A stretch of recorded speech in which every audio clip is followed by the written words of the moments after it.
couple of very prominent Democrats. I'm thinking particularly, well, Tulsi Gabbard to some degree, but especially Robert F. Kennedy Jr., who obviously represents maybe the most iconic Democratic family in the country.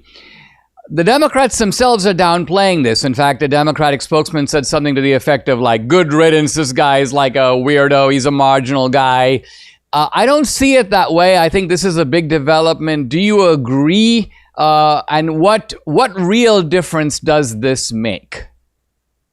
Yes, Dinesh, I absolutely agree. I think you looked at how the Democrats treated someone like RFK Jr., right? They treated him like a parasite, and Republicans welcomed him with open arms.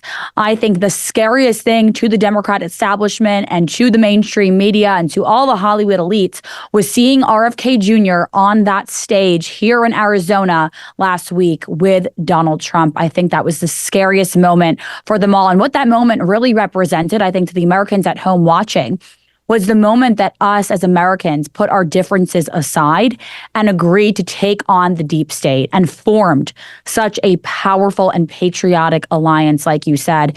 And what does this really mean? Well, it sends a message to all Americans out there that this is the time in this country to do just that. This is the time in the country, like you see in all the movies, Dinesh, right? If you ever watch one of those movies where you have a bad guy and a good guy, and some of the good guys decide to put their differences aside and come together to take on evil, I think that is exactly what we witnessed here in this country last week. And I think Americans at home watching are going to echo that message.